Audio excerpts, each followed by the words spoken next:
Bismillahirrahmanirrahim. Assalamualaikum warahmatullahi wabarakatuh. Bismillah, alhamdulillah, wassalatu wassalamu ala rasulillah, amma ba'd. Sahabat muslim, melihat ujian penderitaan saudara kaum muslimin di Palestina yang luar biasa beratnya, membuat kita ingin mengetahui apa ada nubuat Rasulullah SAW tentang Palestina dan kapan kemenangan itu akan diraih. Alhamdulillah, nubuat tentang Palestina itu banyak. Di samping faktor geografis dan keutamaan lainnya yang dinubuatkan, Palestina juga menyimpan banyak misteri di akhir zaman. Negeri ini telah dinubuatkan oleh Rasulullah sebagai negeri paling unik. Realita yang kita saksikan sampai hari ini tentang Palestina merupakan gambaran kebenaran apa yang disabdakan oleh Rasulullah SAW. Pergolakan politik dan pertikaian serta konflik antara umat Islam dengan Yahudi sebenarnya telah diberitakan oleh Rasulullah, dan hal lain yang masih mengundang tanda tanya tentang nasib akhir negeri ini ternyata juga telah banyak diberitakan dalam riwayat-riwayat tentang Palestina di akhir zaman. Yang pertama, Palestina akan menjadi bumi ribat sampai akhir zaman. Dari Muawiyah bin Abi Sufyan berkata, "Saya mendengar Rasulullah SAW bersabda, akan senantiasa ada sekelompok umatku yang menegakkan agama Allah. Orang-orang yang memusuhi mereka maupun tidak mau mendukung mereka sama sekali tidak akan mampu menimpakan bahaya terhadap mereka. Demikianlah keadaannya sampai akhirnya datang urusan Allah." Malik bin Yakhamir menyahut, Mu'adz bin Jabal mengatakan bahwa mereka berada di Syam. Muawiyah berkata, "Lihatlah, ini Malik menyebutkan bahwa dia telah mendengar Mu'adz bin Jabal mengatakan bahwa kelompok tersebut berada di Syam." Sahabat muslim, tentang negeri Syam yang disebutkan dalam hadis tadi, riwayat ini memperjelas bahwa negeri Syam yang dimaksud adalah Palestina.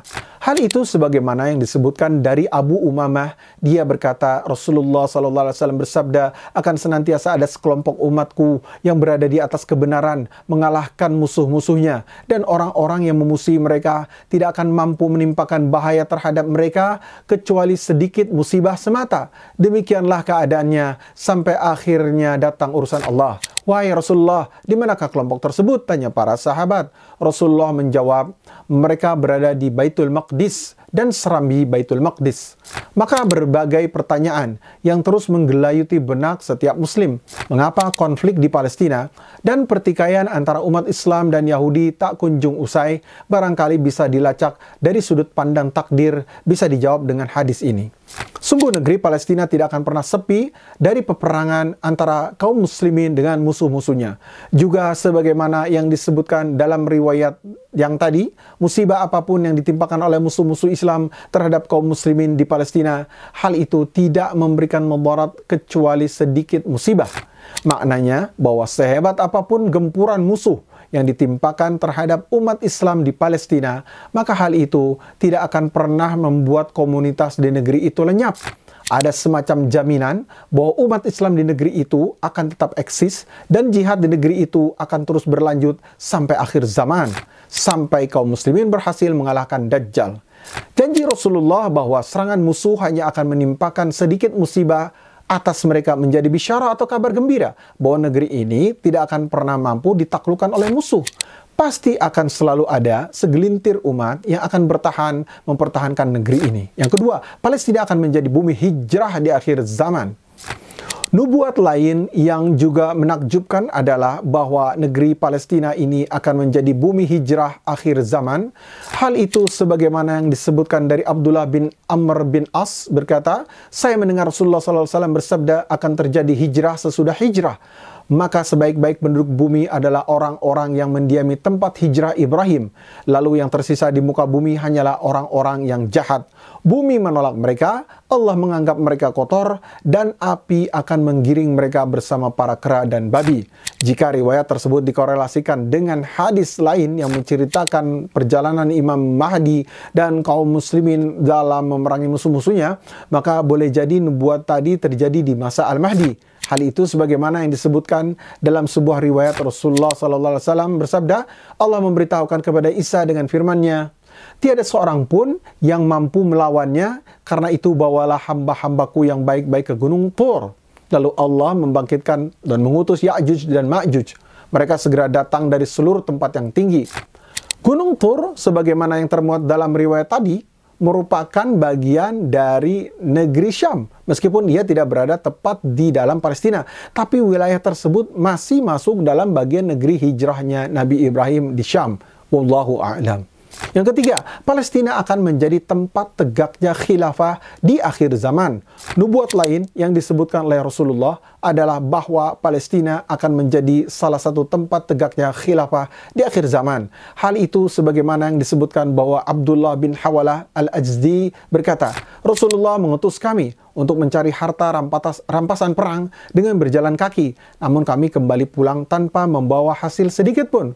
Beliau melihat wajah kami yang pucat kelelahan. Maka beliau segera berdiri dan berdoa, Ya Allah, janganlah engkau bebankan mereka kepadaku, sehingga aku tidak mampu menanggung kebutuhan hidup mereka. Jangan pula engkau serahkan mereka kepada diri mereka sendiri, sehingga mereka tidak mampu menanggung kebutuhan hidup mereka. Dan jangan pula engkau menyerahkan mereka kepada orang lain, sehingga orang-orang tersebut lebih mementingkan diri sendiri atas nasib kebutuhan hidup mereka ini. Rasulullah kemudian meletakkan telapak tangannya di atas kepalaku atau tengkukku, lantas bersabda, Wahai Ibnu Hawalah, jika engkau melihat kekhilafahan telah turun di bumi Al-Maqdis, itu Baitul Maqdis Palestina, maka itu pertanda telah dekatnya berbagai goncangan, kegundah gulanaan, dan peristiwa-peristiwa besar. Bagi umat manusia, hari kiamat lebih dekat kepada mereka daripada dekatnya telapak tanganku kepada kepalamu ini.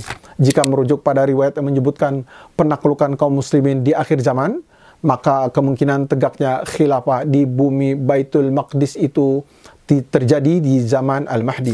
Sebagaimana disebutkan dalam banyak riwayat bahwa di masa Al-Mahdi kelak, Dajjal akan dikalahkan dan tempat terbunuhnya Dajjal sendiri berada di pintu Lud, Palestina. Setelah tewasnya Dajjal di tangan Nabi Isa, maka kaum muslimin terus memburu Yahudi dimanapun mereka bersembunyi. Setiap benda, baik pohon, batu maupun lainnya akan berbicara dan memberitahukan keberadaan Yahudi yang bersembunyi. Hanya satu jenis pohon yang akan diam dan melindungi Yahudi, yaitu pohon Gorkod. Sesungguhnya ia termasuk salah satu dari pohon Yahudi. Dan menurut informasi yang beredar, kaum Yahudi terus memperbanyak tanaman ini sebagai bentuk proteksi mereka terhadap bencana yang akan menimpa mereka di akhir zaman. Jika merujuk pada riwayat yang menyebutkan penaklukan kaum muslimin di akhir zaman, maka kemungkinan tegaknya khilafah di bumi Baitul Maqdis itu terjadi di zaman Al-Mahdi. Yang keempat, Palestina akan menjadi tempat bertahannya iman di akhir zaman. Ada beberapa riwayat yang menjelaskan tentang hal ini, diantaranya dari Salamah bin Nufail al-Kindi. Dia berkata, saya duduk di sisi Nabi, maka seorang laki-laki berkata, Ya Rasulullah, manusia telah meninggalkan kuda perang dan menaruh senjata. Mereka mengatakan, tidak ada jihad lagi, perang telah selesai. Maka Rasulullah menghadapkan wajahnya dan bersabda, mereka berdusta, sekarang perang telah tiba, akan senantiasa ada dari umatku, umat yang berperang di atas kebenaran. Allah menyesatkan hati-hati sebagian manusia dan memberi rezeki umat tersebut dari hamba-hambanya yang tersesat, yaitu ghanimah. Begitulah sampai tegaknya kiamat dan sampai datangnya janji Allah. Kebaikan senantiasa tertambat pada ubun-ubun kuda perang sampai hari kiamat. Dan Allah telah mewahyukan kepadaku bahwa aku akan diwafatkan. Aku tidak akan kekal di dunia ini dan kalian akan saling menyusulku. Sebagian kalian memerangi sebagian yang lain. Dan kampung halaman kaum beriman adalah Syam. Yang kelima, Palestina menjadi salah satu tempat berlindung dari Dajjal. Rasulullah telah bersabda, Aku peringatkan kalian tentang Dajjal. Aku peringatkan kalian tentang Dajjal. Dan aku peringatkan kalian tentang Dajjal. Sesungguhnya tiada seorang nabi pun, melainkan telah memperingatkan umatnya akan fitnah Dajjal. Dan sesungguhnya dia akan muncul pada masa kalian. Wahai umatku, sesungguhnya ia seorang yang berambut keriting, berpostur tubuh pendek, mata sebelah kirinya tertutup. Dajjal membawa surga dan neraka, air atau sungai dan api. Neraka yang ia bawa sesungguhnya adalah surga, dan surga yang ia bawa sesungguhnya adalah neraka. Dia juga membawa gunung roti dan sungai air. Langit akan menurunkan hujan, namun bumi tidak menumbuhkan tanam-tanaman. Dia akan bisa menguasai seseorang hingga mampu membunuhnya. Namun dia tidak mampu menguasai orang yang lainnya. ia menetap di bumi selama 40 hari, ia bisa mencapai setiap jengkal muka bumi kecuali 4 masjid, Masjidil Haram, Masjid Madinah, Masjid At-Tur, dan Masjid Al-Aqsa. Ia tidak akan samar-samar lagi bagi kalian, karena Rabb kalian tidaklah buta sebelah, sementara Dajjal itu buta sebelah matanya. Yang keenam, Askelon, yaitu wilayah Palestina yang kini dijajah Israel, akan menjadi salah satu tempat terbaik untuk ribat. Dari Ibnu Abbas bahwasanya Rasulullah SAW bersabda, permulaan dari perkara Islam ini adalah kenabian dan rahmat. Kemudian tegaknya khilafah dan rahmat. Kemudian berdiri kerajaan dan rahmat. Kemudian berlaku pemerintahan kerajaan-kerajaan kecil dan rahmat. Kemudian orang-orang memperebutkan kekuasaan seperti kuda-kuda yang berebut makanan.